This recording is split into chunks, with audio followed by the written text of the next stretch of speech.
আশাবাদ বনাম সন্দেহবাদ। এটা মুমিনের ঈমান বৃদ্ধি করে এবং তারা আনন্দ করে। কিন্তু যাদের অন্তরে রোগ আছে, এটা তাদের কলুষতার সাথে আরও কলুষতা যোগ করে এবং তারা কাফের অবস্থায় মারা যায়। সূরা তাওবা। আগেকার ধার্মিক মুসলমানগণ কোনো জটিল কঠিন অবস্থার সম্মুখীন হলে আশাপ্রদ মনোভাব নিয়ে থাকতেন। এই হিসেবে আশাপ্রদ মনোভাব নিয়ে থাকতেন যে তারা জানতেন যদিও তারা সংকটের মোকাবিলা করছেন, তবুও তাদের কিছু সুবিধা পাওয়ার কথা, কিছু ক্ষতি দূর হওয়ার কথা এবং কালের আবর্তে তাদের শাস্তি, স্বস্তি ও আরামের সাক্ষাৎ পাওয়ার ছিল। সম্ভবত তোমরা এমন জিনিস অপছন্দ করো যা তোমাদের জন্য কল্যাণকর, এবং সম্ভবত তোমরা এমন জিনিস পছন্দ করো যা তোমাদের জন্য ক্ষতিকর। সূরা বাকারা। আবু দারদা রাদিয়াল্লাহু আনহু বলেছেন, আমি এমন 3টি জিনিসকে ভালোবাসি যা মানুষের অপছন্দ করে। আমি দারিদ্র্য, অসুস্থতা ও মৃত্যুকে ভালোবাসি। কেননা দারিদ্রতা হলো বিনয়ের কারণ, অসুস্থতা হলো পাপের প্রায়শ্চিত্ত, গুনাহ মাফের কারণ এবং মৃত্যুর ফলে আল্লাহর সাথে সাক্ষাৎ হবে।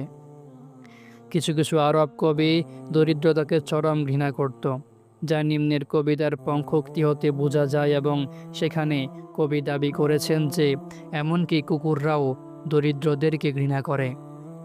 এটা কুকুর কোনো দিন কোনো দরিদ্র নিঃস্ব লোককে দেখলে ভয়ানক গর্জন, গড়গড় ও ঘেউ ঘেউ করে এবং এটার শিকারী দাঁত বের করে মুখ ভেঙচায়।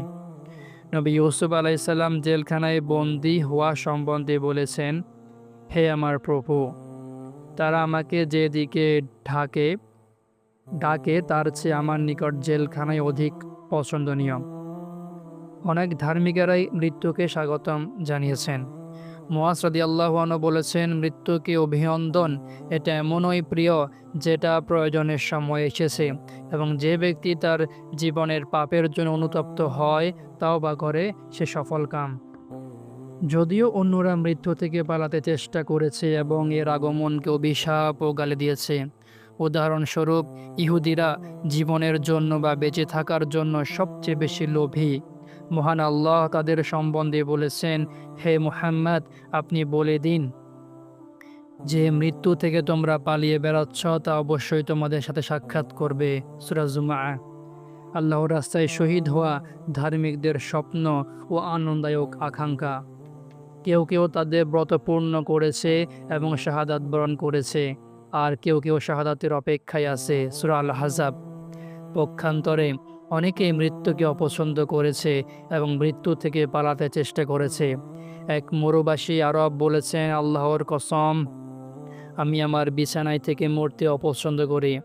অতএব কিভাবে আশা করা যেতে পারে যে আগের কাতারে যে আমি মৃত্যুকে খুঁজে বের করতে পারি? আপনি বলে দিন, যদি তোমরা সত্যবাদী হয়ে থাকো তবে তোমাদের থেকে মৃত্যুকে হটিয়ে দাও। সূরা আল ইমরান। আপনি বলে দিন, যদি তোমরা তোমাদের ঘরেও থাকতে তবুও যাদের জন্য মৃত্যুকে নির্ধারিত করে দেয়া হয়েছিল তারা অবশ্যই তাদের ঘর থেকে বের হয়ে তাদের মৃত্যুস্থলে আসত। সূরা আল ইমরান। ইতিহাসের পাতায় পাতায় ঘটনা একটাই, আর তা হলো কর্মীরাই পরিবর্তন ঘটায়।